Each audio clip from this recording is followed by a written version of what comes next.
حضور پاک صلی اللہ علیہ وسلم کے ان دو نواسوں کے متعلق آتا ہے کہ کان رسول اللہ صلی اللہ علیہ وسلم آخا بین الحسن والحسین، یعنی حضور پاک صلی اللہ علیہ وسلم نے امام حسن امام حسین کو آپس میں بھائی بنایا۔ آپ نے غالباً سنا ہوگا کہ ہجرت فرمانے کے بعد نبی پاک صلی اللہ علیہ وسلم نے مہاجر صحابہ کرام اور انصار صحابہ کرام کے درمیان میں محبت ڈال دی اور ان کو ان کا بھائی بنا دیا۔ بعض وہ صحابہ کرام تھے جو مکہ شریف تھے اور بعض وہ صحابہ کرام تھے جو مدینہ پاک میں تھے۔ جو مدینہ شریف میں تھے ان کے اپنے گھر تھے، جائیداد تھے، ان کی کھیتیاں تھیں، ان کی زمینیں تھیں، کاروبار تھے، اور جو مکہ شریف سے آئے تھے ان کے پاس کچھ نہیں تھا، وہ سب چھوڑ چھاڑ کے آئے تھے۔ تو اللہ کے نبی صلی اللہ علیہ وسلم نے انہیں ایک دوسرے کا بھائی بنا دیا۔ تمام صحابہ کو بٹھا کر نام لے لے کر ایک مہاجر کو فرماتے، ایک انصار کو فرماتے، اور فرماتے یہ دو بھائی ہیں۔ اس طرح حضور پاک صلی اللہ علیہ وسلم نے امام حسن امام حسین رضی اللہ تعالیٰ عنہما کو بھی بھائی بنایا۔ اس وقت نہیں، بعد میں آگے چل کر اس محفل میں ان کا بھائی نہیں بنایا، اگرچہ کہ وہ فطری طور پر بھائی ہیں، پیدائشی طور پر حقیقی بھائی ہیں، لیکن نبی پاک صلی اللہ علیہ وسلم نے انہیں دین کا اور محبت کا بھائی بنا دیا، ان کے درمیان محبت پیدا فرما دی۔ تو اب اللہ کے نبی جن کو بھائی بنا دے، ان بھائیوں میں کوئی اختلاف کبھی کسی صورت میں نہیں ہو سکتا۔ جس طرح کہ سرکار نے صحابہ کرام کو بھائی بنایا تو ان میں اختلاف نہیں ہے، اسی طرح حسنین کریمین کو حضور نے بھائی بنایا تو ان میں بھی کوئی اختلاف نہیں ہوگا۔ اور اس کے بعد پیارے آقا نے یہ بھی ارشاد فرمایا کہ فَحَلْ لِخَلْقٍ مِثْلُ هَذِهِ الْمَنزِلَةِ، کیا مخلوق میں کوئی ایسے ہیں کہ جن کا یہ مقام ہو؟ حضور خود فرما رہے ہیں مخلوق میں کوئی ایک بھی ایسے ہیں کہ جن کا یہ مقام ہو کہ جن کی تائید کے لیے فرشتے بھی اترتے ہوں اور سرور انبیاء بھی جن کی تائید میں اپنے کلمات ارشاد فرماتے ہوں۔ اس کے بعد حضور نے کیا فرمایا؟ نحن صابرون، یہ ہمارا گھرانہ صبر والوں کا گھرانہ ہے۔ حاضرین کرام، اہل بیت کرام میں جو صبر ہے، نبی پاک صلی اللہ علیہ وسلم کے گھرانے میں جو صبر ہے، یہ صبر آپ کو کسی اور گھرانے میں دیکھا نہیں جائے گا۔ صبر کا مطلب کیا ہے آپ یہ سمجھ لیجئے۔ صبر کا اصل معنی تو ہے برداشت کرنا۔ برداشت کس بات پر کی جاتی ہے؟ لوگوں کے طعنوں پر برداشت ہوتی ہے، لوگوں کی تکلیف پر برداشت ہوتی ہے، اذیتوں پر برداشت ہوتی ہے، لوگوں کے بد اخلاقی پر برداشت ہوتی ہے۔ برداشت کا مطلب صبر کا معنی یہ ہے کہ اہل بیت وہ شخصیتیں ہیں کہ لوگ اذیت دیتے ہیں تو وہ بدلہ نہیں لیتے بلکہ انہیں معاف کرتے ہیں، اس کے ساتھ میں انعام و اکرام سے بھی نوازتے ہیں۔ اور آج ہم مسلمان امام حسن امام حسین رضی اللہ تعالیٰ عنہما سے محبت کا دعویٰ کرتے ہیں، لیکن بے صبری جتنے آج مسلمانوں میں ہے کسی اور قوم میں نہیں ہے۔ آپ آزما کر دیکھ لیجئے، راشن کی دکان پر بھی جتنے بے صبر مسلمان دکھتے ہیں کوئی اور نہیں دکھتا۔ تو پہلے میں پہلے، ہر جگہ مسلمان بے صبراپن کا اظہار کرتے ہیں۔ اور ہماری بے صبری کا انتہائی مظاہرہ اگر دیکھنا ہے تو شادی خانوں میں دیکھیے۔ پہلے تو وہ شادیوں میں نظم کرنے والے غلطی کا شکار ہیں۔ غلطی کا شکار اس معنی میں ہے کہ وہ عقد نکاح بڑی دیر سے کرتے ہیں اور لوگوں کو انتظار میں ٹھہراتے ہیں، آنے دو اور آنے دو اور آنے دو، تاکہ سب مل کے ٹوٹ پڑے دسترخوان پر۔ جتنے لوگ ہیں اتنوں کو کھلاتے نہیں ہیں۔ وجہ کیا ہے؟ ٹیبل سسٹم میں فرق آتا۔ آپ ٹیبل سسٹم کو درست کرنے کے لیے مسلمانوں کا سسٹم بگاڑ رہے ہیں، سسٹم بگاڑ رہے ہیں مسلمانوں کا۔ انتظار کراتے ہیں، اس کے بعد سارے لوگ ٹوٹ پڑتے ہیں، تو افسوس کی بات ہے، ایسا دکھتا ہے کہ صبر کا مادہ ہی ختم ہو گیا مسلمانوں میں۔ دو لوگ میں نہیں کھائیں گے تو کیا فرق پڑے گا؟ ایک شادی کی دعوت میں نہیں کھائیں گے تو کیا فرق پڑے گا؟ صبر کیوں نہیں کرتے مسلمان؟ ایک دوسرے کو دھکا دیتے ہوئے جاتے ہیں، ڈھکلتے ہوئے جاتے ہیں، افسوس کی بات ہے۔ تو ہم ایک دستر پر صبر نہیں کر سکتے۔ اہل بیت کرام وہ ہیں جو میدان کربلا میں صبر کیے، ان کے حلق میں تیر مارا جا رہا تھا تو بھی صبر کیے ہیں، ان کے گردن کاٹے جا رہے تھے تو بھی صبر کیے، 3 دن تک کھانا پانی ان پر بند کر دیا گیا تو بھی صبر و شاکر رہے۔ اہل بیت کرام کی زندگی سے ہمیں سبق ملتا ہے، صبر کا درس ملتا ہے، برداشت کا۔ ماہ محرم آتا ہے چلا جاتا ہے، ہم سنتے ہیں پھر اپنے کپڑے جھٹک لیتے ہیں چلے جاتے ہیں، ہمیں کوئی فرق نہیں پڑتا، ہم تو بس سننا جانتے ہیں، عمل رہنے دو، دیکھا جائے گا۔ حاضرین کرام، امام حسین رضی اللہ تعالیٰ عنہ کا گھرانہ صبر کا گھرانہ، امام حسین کی زندگی ساری صبر کی زندگی ہے۔ صبر کو اگر آپ صورت و شکل میں دیکھنا چاہتے ہیں، اگر صبر کی صورت دیکھنا چاہتے ہیں تو امام حسین کو دیکھ لیجیے، تصویر ہے مکمل صبر کی۔ حضرت امام علی مقام رضی اللہ تعالیٰ، یہ پیارے آقا صلی اللہ علیہ وسلم خود ارشاد فرما رہے ہیں۔ حاضرین کرام، نبی پاک صلی اللہ علیہ وسلم کا یہ ارشاد مبارک ہے، اور ایک حدیث پاک میں آتا ہے، ایک سائل حضرت سیدنا علی مرتضیٰ رضی اللہ تعالیٰ عنہ کے پاس آیا۔ مانگنے والے لوگ آتے ہیں، اہل بیت کے پاس جب کوئی مانگنے والا آتا ہے تو وہاں پر کوئی واپس نہیں جاتا، اور ہم محبت اہل بیت کا دعویٰ کرتے ہیں، ہمارے پاس سے بھی سائل واپس نہیں جاتا مانگنے والا، لیکن پیسے لے کر نہیں جاتا، جھڑکیاں لے کے جاتا ہے، تانے لے کر جاتا ہے۔ یہ مزاج ہو چکا ہے آج مسلمانوں کا۔ ہمارے بزرگ حضرات بڑے اچھے جملے سکھاتے تھے لوگوں کو، کہتے تھے بیٹا جب دے نہیں سکتے تو کہہ دو معاف کر دو۔ یہ معاف کر دو کا لفظ تو آج سنا ہی نہیں جاتا، لوگ تو تنگ آ چکے ہیں۔ مانگنے والے تو ہیں اپنی جگہ، دینا ہے تو دے دیجئے، نہیں دے سکتے تو معاف کر دیجئے بولی، لیکن ہمارے پاس تان و تشنی ہوتی ہے، ارے کیا ہو گیا بھائی، لوگ بس مانگتے ہی جا رہے ہیں، مانگتے جا رہے ہیں، دھندا بنا لیے، ایکٹنگ کرتے، فلاں کرتے، کس کی کیا حالت ہے ہم نہیں جانتے۔ آپ کچھ مت کہیے، دینا ہے تو دیجئے، نہیں تو خاموش رہیے۔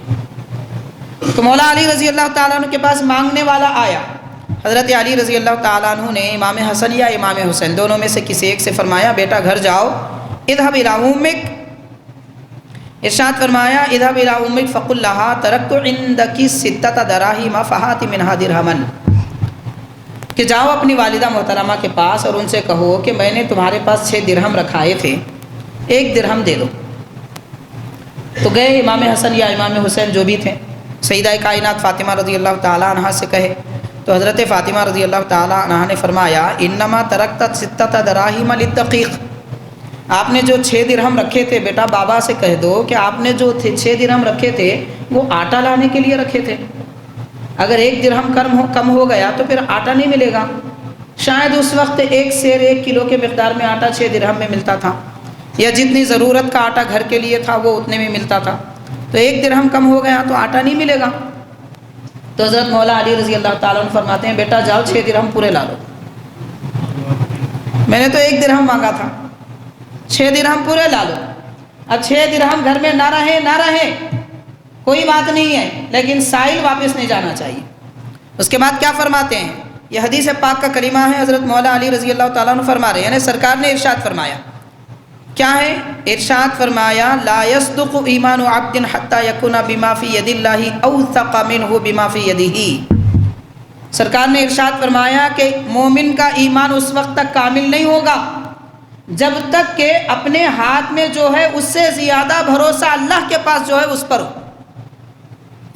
یعنی آپ نے گویا یہ فرمایا کہ اب ہمارا بھروسہ آٹے کے لیے 6 درہم پر ہو گیا، ہمارے ہاتھ میں جو درہم ہے اس پر بھروسہ نہیں ہونا چاہیے، بھروسہ اللہ کے پاس جو نعمت ہے اس پر ہونا چاہیے۔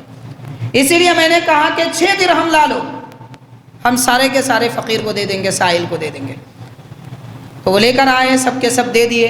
اس کے بعد حضرت فاطمہ رضی اللہ تعالیٰ عنہ سے آپ نے فرمایا کہ اللہ تعالیٰ اس سے بہتر ہمیں عطا فرمائے گا۔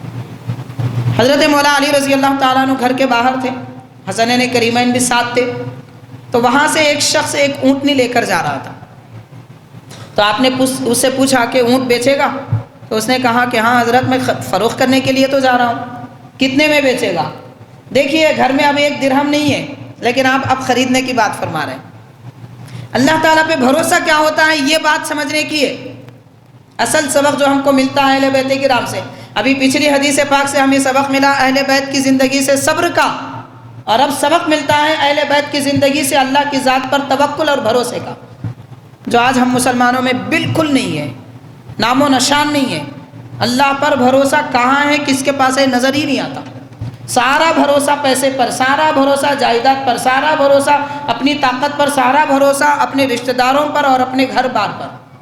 اللہ کی ذات پر تو بھروسہ ختم، وجود ہی نہیں ہے۔ ایسا ماحول ہو چکا ہے آج مسلمانوں کا۔ اہل بیت کیا سبق دیتے ہیں؟ مولا علی رضی اللہ تعالیٰ نے ارشاد فرماتے ہیں بیچو گے؟ وہ کہتا ہے کہ ہاں حضرت بیچوں گا۔ کتنے میں؟ اس نے کہا کہ 160 درہم میں۔ یہ اونٹ 160 درہم میں ہے۔ چاندی کے سکے کو درہم کہتے ہیں، سونے کے سکے کو دینار کہتے ہیں۔ تو چاندی کے 160 درہم میں خریدیں گے۔ تو حضرت علی رضی اللہ تعالیٰ عنہ نے فرمایا اگر تجھے مجھ پر بھروسہ ہے تو یہ اونٹ یہاں باندھ دے اور میں خرید لیا، لیکن 160 درہم میں تجھے ابھی نہیں دوں گا، کچھ دیر کے بعد دوں گا۔ اس نے کہا کہ بالکل آپ جب چاہیں عطا فرمائیے۔ تو آپ نے ادھار خریدا، نقد نہیں خریدا، ادھار خرید لیا۔ خریدا، اس کے بعد وہ اونٹ لے کر آپ بازار میں گئے۔ بازار میں گئے اور لوگوں سے پوچھنے لگے یہ اونٹ فروخت کرنے والا ہوں، کون خریدے گا؟ کئی لوگ آئے، آپ نے قیمت بتائی کہ 200 درہم۔ تو لوگ آگے بڑھ کر خرید لیے، 200 درہم آپ لے لیے، 160 درہم اس شخص کو دے دیے، 40 درہم اپنے گھر لے گئے اور فرمایا کیا میں نے نہیں کہا تھا کہ اے فاطمہ اللہ پہ بھروسہ کریں گے تو اللہ تعالیٰ جتنا ہمارے پاس ہے اس سے کئی زیادہ عطا فرمائے گا۔ تو 6 درہم کے بدلے میں خالق کائنات نے 40 درہم اضافہ عطا فرمائے، جبکہ وہ اس کاروبار میں 1 درہم بھی لگایا نہیں گیا، 1 درہم بھی انویسٹ نہیں کیا گیا، بغیر انویسٹ کے آپ نے اتنا بڑا فائدہ حاصل کیا۔ تو اللہ تعالیٰ پر بندہ بھروسہ کر کے اپنی جیب کا پیسہ بھی خرچ کرتا ہے، غیب سے اللہ تعالیٰ اسے اس طرح عطا فرماتا ہے۔ اہل بیت کرام ہم کو یہ سبق دیتے ہیں۔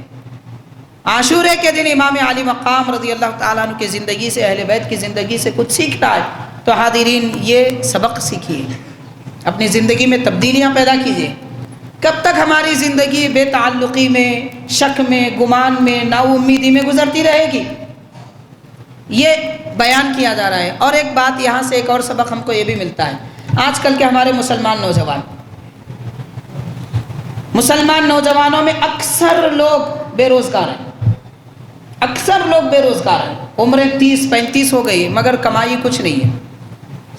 اب ہمارے لوگوں کی خواہش کیا ہے؟ راتوں رات امیر بن جانا، ایسا ہو جانا کہ ایک رات میں میرے کو 10 لاکھ روپے مل جانا، میں صبح تک بڑی بلڈنگ 5 منزلہ ٹھوک لوں گا۔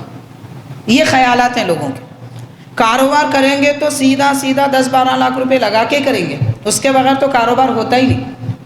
اس لیے بے روزگار بیٹھے ہوئے رہتے ہیں۔ نوکری کے طلبگار لوگ ایسے ہیں کہ انٹرویو پر انٹرویو دیتے رہتے ہیں، کچھ ملتا ہی نہیں ہے۔ پوچھنے پر بتاتے ہیں نہیں مول صاحب میری مرضی کی نہیں مل رہی۔ تمہاری مرضی کی کیسے ملے گی؟ تم نوکری کی مرضی کے مطابق بن جاؤ۔ ترقی آہستہ آہستہ ہوتی ہے، ایک ساتھ آپ اچھک کے آسمان پہ چڑھنا چاہیں گے تو ہاتھ پیر ٹوٹ جاتے، سیڑھی لگا کر چھت پہ آہستہ آہستہ چڑھیں گے تو سلامت رہیں گے۔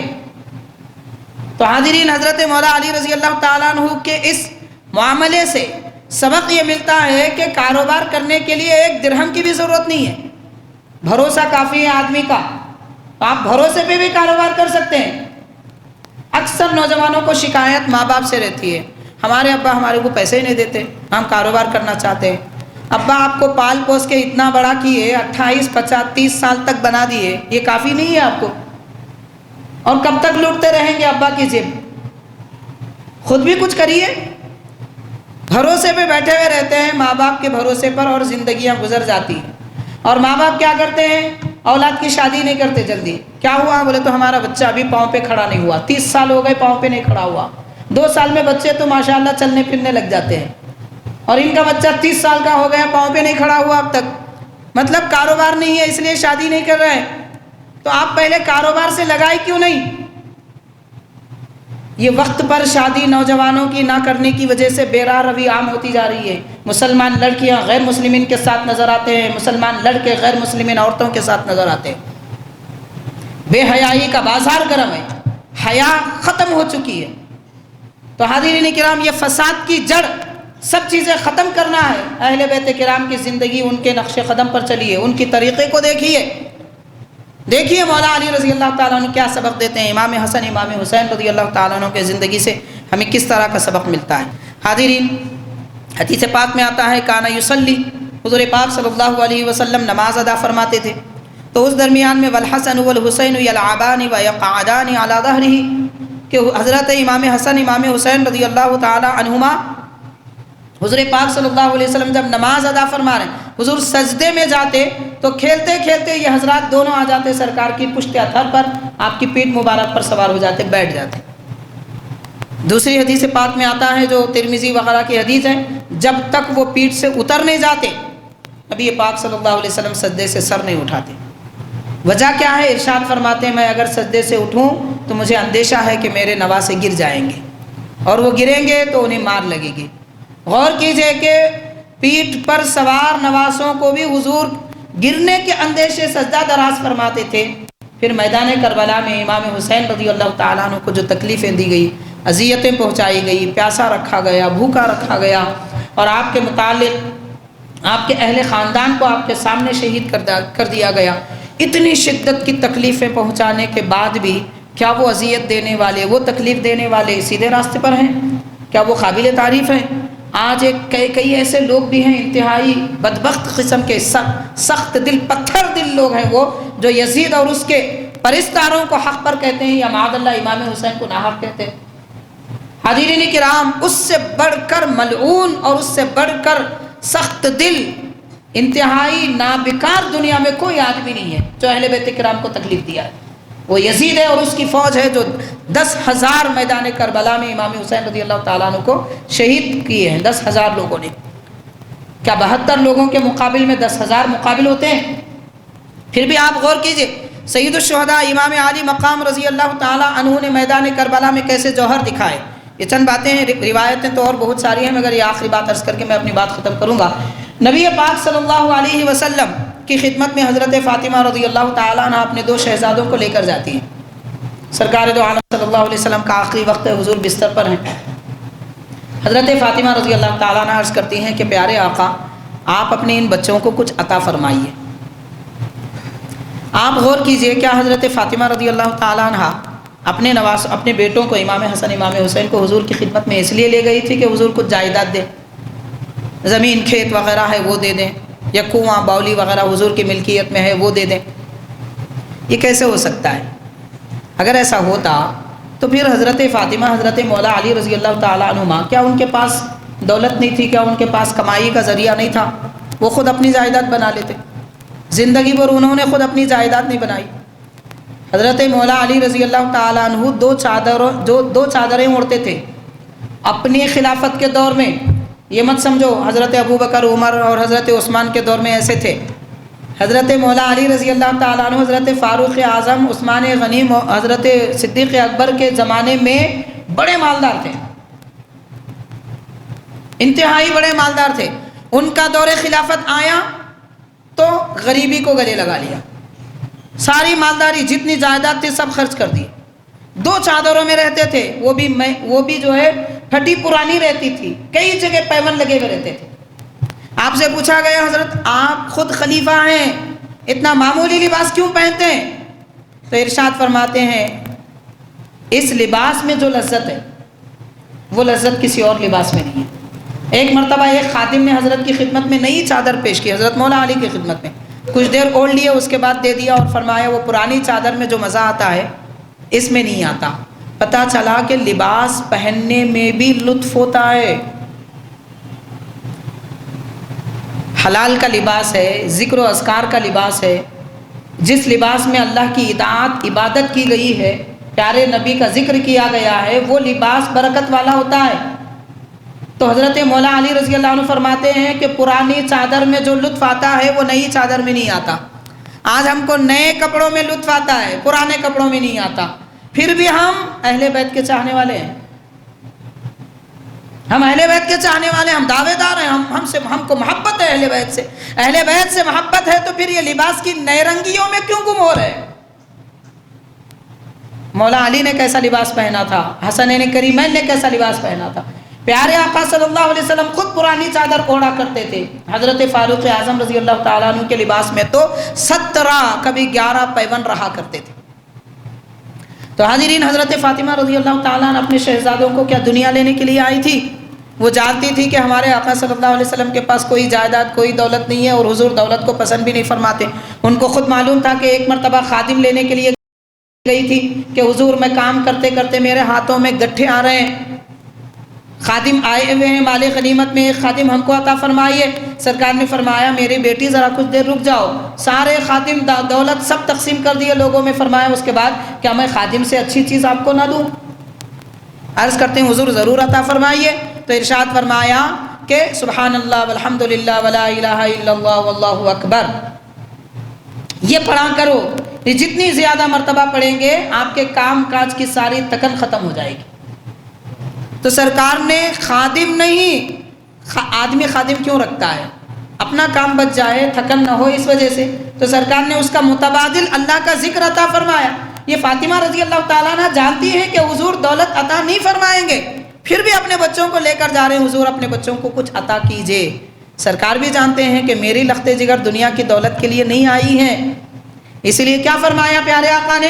ارشاد فرمایا اما حسن فلہ ہیبتی وسؤددی واما حسین فلہ جرأتی وشجاعتی، میرے نواسے حسن کو میں نے میری ہیبت اور میری سرداری عطا کر دی۔ سرکار ساری کائنات کے سردار، حضور کیسے سردار ہیں؟ اللہ کے نبی فرماتے ہیں قیامت کے دن سارے لوگ پریشان ہوں گے، میرے ہاتھ میں اللہ کی حمد کا جھنڈا ہوگا، حضرت آدم کے سوا، حضرت آدم اور ان کے سوا ساری کائنات کے لوگ، چاہے وہ جنات ہو، انسان ہو، فرشتے ہوں، سب میرے جھنڈے کے سائے میں ہوں گے۔ ایسی سرداری پیارے آقا کی حضور فرما رہے ہیں میں اپنی سرداری میرے حسن کو دے دیا۔ سرکار دولت نہیں بانٹ رہے ہیں، دینار و درہم نہیں بانٹ رہے ہیں اپنے نواسوں میں، حضور اپنے کمالات، اپنے فضائل، اپنی قربتیں، رب کی نعمتیں یہ عطا فرما رہے ہیں اپنے نواسوں کو۔ اور حضور پاک صلی اللہ علیہ وسلم کی ہیبت، یہ تو سرداری ہوئی، ہیبت کس کو کہتے ہیں؟ حدیث بخاری ہے، پیارے آقا صلی اللہ علیہ وسلم نے ارشاد فرمایا اللہ تبارک و تعالیٰ نے دین کے دشمنوں کے دل میں میری ہیبت ڈال دی، 1 میل دور بھی وہ رہیں گے تو میرا نام سن کر بھی کانپتے ہیں۔ جبکہ حضور پاک صلی اللہ علیہ وسلم خوش خلق، نرم رو، نرم گفتگو فرمانے والے، اس کے باوجود بھی ہیبت ایسی تھی کہ 1 میل دور رہ کر بھی لوگ کانپتے تھے حضور پاک صلی اللہ علیہ وسلم کے نام سے۔ وہ ہیبت پیارے آقا نے امام حسن کو عطا فرمائی، اور امام حسین رضی اللہ تعالیٰ عنہ کو سرکار نے اپنی جرأت اور بہادری عطا فرمائی۔ یہ جرأت ہے سرکار کی کہ امام حسین رضی اللہ تعالیٰ عنہ بچپن سے میدان کربلا کے لیے تیار ہو رہے ہیں۔